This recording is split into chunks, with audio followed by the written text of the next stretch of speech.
gente, tudo bem? Bom dia, véspera de feriado, muita luz. Acho que meu sinal não tá muito bom. Eu tô aqui fora, na parte externa do meu apartamento, com um tempinho de folga, esperando aí o pessoal ser avisado que eu tô entrando online, ao vivo, que eu não avisei ninguém, pra variar. Mas é porque eu vim tratar de um assunto que mexeu muito comigo essa semana, né? A gente está passando aí pelo mês de setembro e como vocês, a maioria já deve saber, porque eu já fiz um post, uma informação dizendo sobre a relevância de se dar atenção ao suicídio. Por que a gente tem esses meses coloridos, né? O que levou a isso?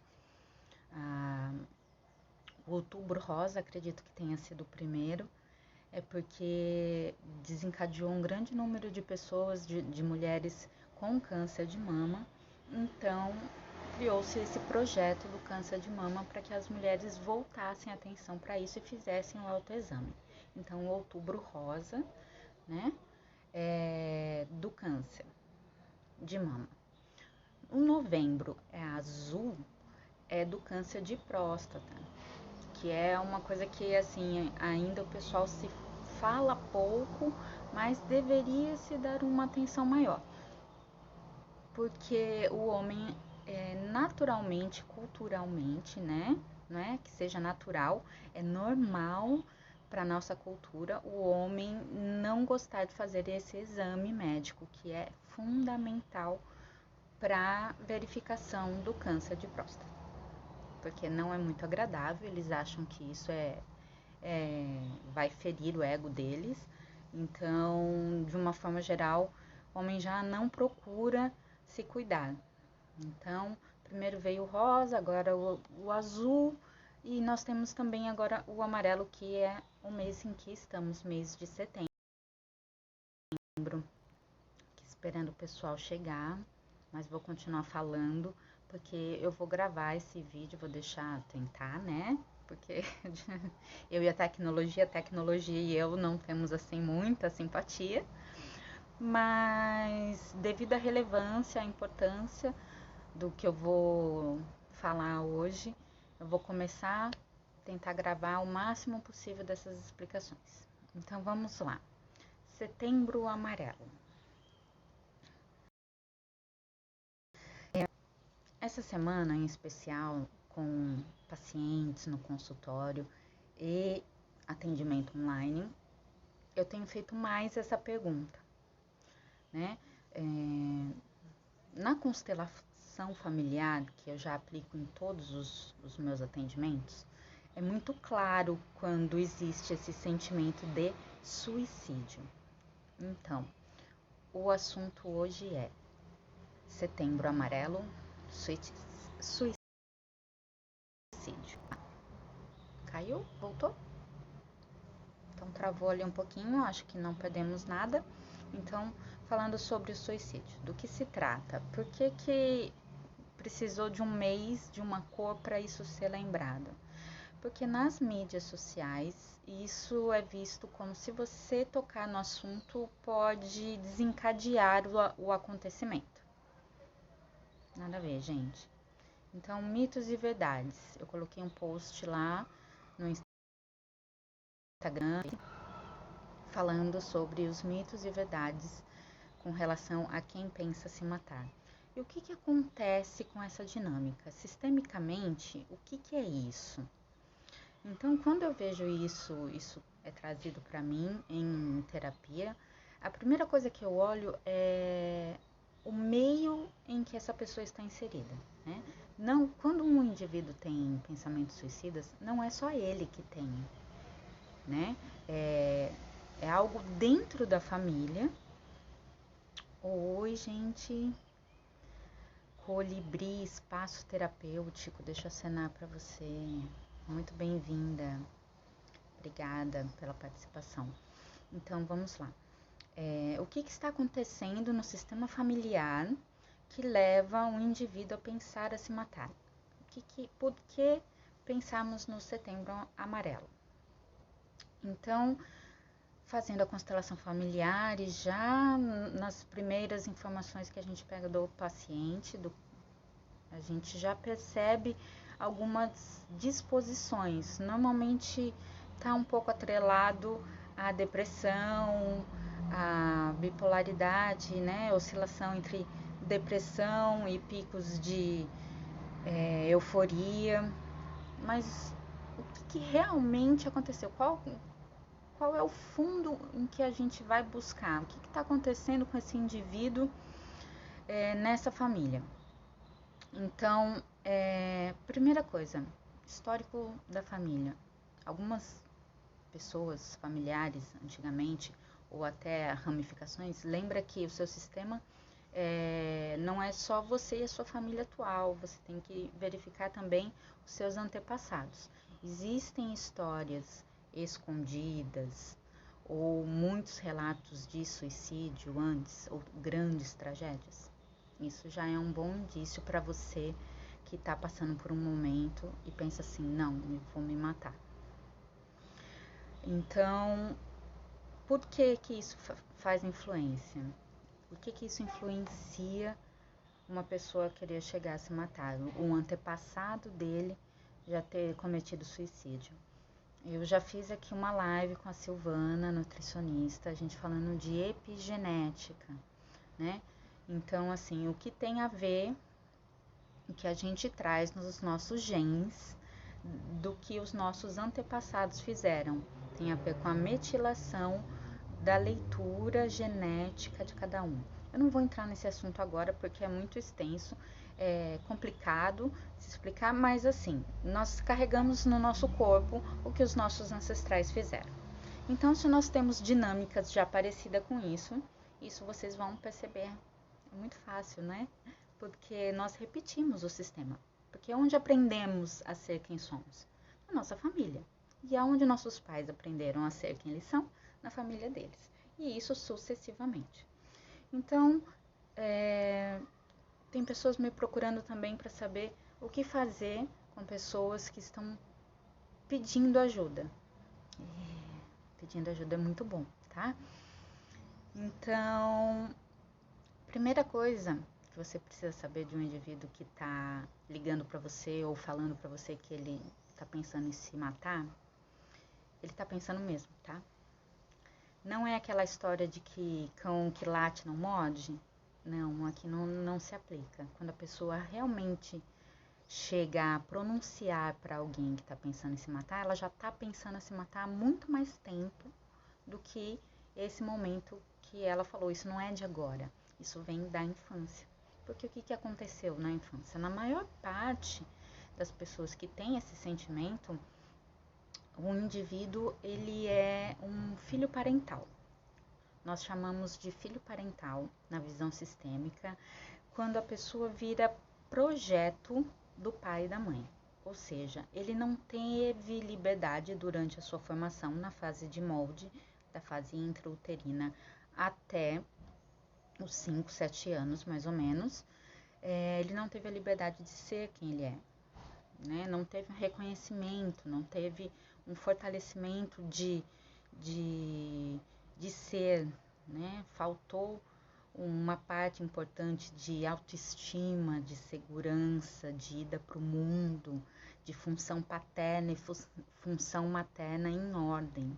Ou seja, esse filho, essa criança foi sendo aquilo que era importante para os pais, porque na cabecinha dele, naquele momento, ele entendeu que para ele ser amado, ele precisava ser aquilo que os pais estavam projetando para ele.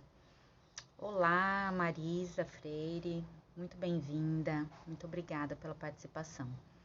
Então, só retomando para quem chegou agora, nós estamos falando sobre suicídio, porque o Setembro Amarelo, a importância disso, e quando alguém procura você e fala para você assim, eu estou pensando em me matar, me ajude, o que você deve fazer? Então, a explicação geral na sistêmica, quando eu pego casos assim, é que a gente vê uma ligação entre depressão e picos de euforia, ok? Então, se vocês começarem... Bom dia, Marisa! Se vocês começarem a ver alguns sinais, vocês também podem chegar a essa conclusão sem que a pessoa venha a realmente externalizar o que ela está pensando. Porque até a pessoa chegar e dizer, eu penso em me matar, ela já está pensando há muito tempo. E tem alguns sinais que demonstram isso. Então, o que a sistêmica vai olhar? Se essa pessoa é um filho parental. E o que é um filho parental? É um projeto de vida. É quando o indivíduo deixa suas características particulares, não tem os seus pensamentos próprios, mas se molda de acordo com aquilo que os pais querem na fase do 0 intrauterino até os 4, 5 a 7 anos de idade, que é a fase de molde, fase de desenvolvimento. Está muito ligado à relação da mielinização da coluna vertebral. Isso tudo é científico, tá, gente? E quem discorreu sobre essas fases? Olá, Dona Antônia, Maria Monteiro entrou, tudo bem? Seja bem-vinda. Então, o que tem a ver, né? A pessoa deixa de ser o que poderia ser e entende desde criança que se ela não fizer o que o pai e a mãe desejam para ele, que ele seja um advogado, que ele seja um médico, que ele fique quietinho, sentadinho, que se comporte bem, que fale de determinada forma, que reaja de determinada forma quando a mãe disser alguma coisa. Ou seja, os pais, o pai ou a mãe, normalmente primeiro a mãe, né, que é o vínculo principal, que é o primeiro vínculo da criança, ela ainda tem a fase na amamentação que ela ainda nem distingue o que é ela e o que não é, né? Então tem uma simbiose entre a mãe e o bebê. E aí quando isso vai se afastando, que o bebê vai crescendo, em vez da mãe empurrar para a separação, o pai fazer a parte materna aos 3 anos e entrar com essa divisão, e a criança olhar para os pais e pensar assim, poxa, minha mãe ama o meu pai, que é uma pessoa diferente de mim. Então, se a minha mãe, que é a coisa mais importante na minha vida, ama alguém que é diferente dela, eu posso ser diferente dos dois, que os dois vão me amar também. Não é incrível? Gente, essa é a base. Olá, Luboshi entrou. Desculpa, não sei se é assim que pronuncia. Essa é a base de toda o preconceito. Como pode? A gente ainda é tão pequeno, a gente não se lembra. Coraçãozinho, obrigado, gente, adoro coração, pode mandar. A gente não se lembra porque fica registrado numa parte do cérebro que é a amígdala central. Oi, Lu, seja bem-vinda, obrigada. Fica registrado na nossa amígdala central toda essa fase de molde, ou seja, nós não temos acesso a essas lembranças, porque o hipotálamo não acessa lá. O hipotálamo é a parte da frente responsável por puxar todas as memórias. Então, assim, você lembrar de um fato que aconteceu é uma coisa. Só que essa fase de molde ficou protegidinha, guardadinha na amígdala central. Então, você acaba não sabendo que você é um projeto parental dos seus pais. E o que acontece? Essa criança já morreu, né? Ela já se matou lá atrás para ser... Oi, Tatiana, seja bem-vinda. Ela se matou já na infância para ser o projeto dos pais. Então, ela vem carregando desde a infância esse sentimento de não aceitação, de não ser suficiente, de não conseguir chegar lá. E aí, de repente, fica pesado demais. Como continuar carregando esse negócio que não sou eu? Então, na maioria das vezes, o suicídio, ele vem dessa fase onde a criança precisava ter uma identificação diferente dos pais e ela vira um projeto dos pais, ok? Então, É sempre assim? Não, tá? A maioria dos casos é isso. Mas tem também a questão da influência da família, dos genes, né? Que a gente já conversou, só relembrando, tem a epigenética, aquilo que os nossos ancestrais passaram e decidiram é carregado até hoje no nossos genes e já é comprovado cientificamente isso. Então, o que fazer quando você notar em alguém da sua família ou alguém, um amigo próximo, alguém te procurar perguntando, pedindo ajuda, falando que está pensando em se matar? Primeira coisa, não achar que isso é brincadeira, porque não é, tá? Não é igual, vou repetir, a cachorro que late e não morde. Quando a pessoa fala, externaliza, que normalmente demora assim anos e anos, lembra que ela já carrega isso desde a infância até o momento que fica insuportável e ela pensa, não tem mais o que fazer, né? Não consigo mais ser isso que querem que eu seja. E aí ela pensa em dar fim a isso porque é uma dor muito grande. Então, eu vou me matar. Quando você ouvir isso de alguém, tem pessoas me ligando para saber o que fazer, tá? Por isso que eu achei legal gravar o vídeo e deixar aqui para vocês. Essa pessoa vai precisar de tratamento psicológico e tratamento psiquiátrico, tá? Os dois juntos, né? Parceria, combinação. Por quê? Já existe uma deficiência orgânica instalada no cérebro que o psiquiatra vai inserir alguns medicamentos necessários para restabelecer essa parte orgânica. E a parte psicológica, que não é separada dessa parte orgânica, vai dar a levantada necessária, as explicações, trazer tudo aquilo para a pessoa realmente usar os medicamentos quando necessário, uma muleta quando precisa se encostar em alguma coisa para continuar caminhando e ganhar vida novamente, para se separar desses pais, cortar esse vínculo que ficou até hoje e vir para a vida, né? Então, não é dizer, ai, não pensar isso não é de Deus, não é condenar a pessoa, porque ela não tem controle sobre isso, né? É algo maior do que ela. Então, por favor, um pedido a todos que vão passar por esse vídeo. Meu nome é Mariana Germe, eu sou psicóloga e consteladora familiar, trabalho na área há 14 anos. E vim aqui falar sobre a importância de cuidarmos das pessoas que são projetos parentais, ou seja, foram criados e moldados na infância pelos pais ou quem fez essa função para serem de um jeito que eles não são.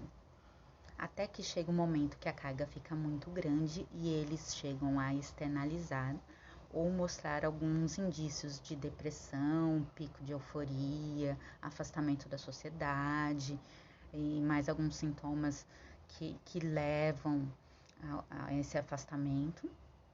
Então, o que você precisa fazer? Síndrome do pânico, por exemplo, tá? Eu tava me referindo.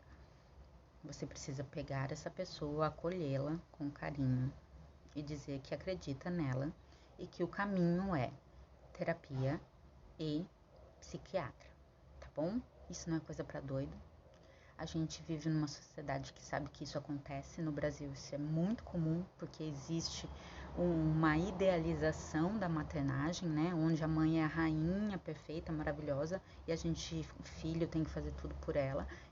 E não se vê a naturalidade desse processo, em que os pais devem fazer uma função por um determinado tempo e ensinar e preparar esses filhos para a vida. Nós estamos passando por isso, principalmente agora, por causa da pandemia, que todo mundo parou para olhar para si mesmo e isso aflorou. Por favor, antes de qualquer coisa, se vocês estão passando por isso, entrem em contato comigo.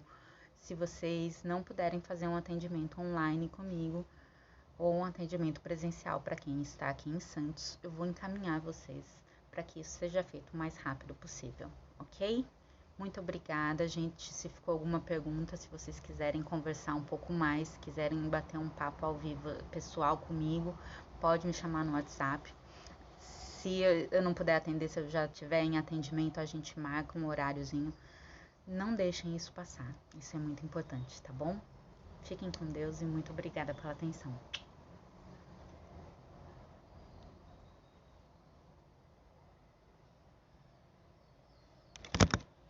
Opa, eu sempre com problema para sair também daqui.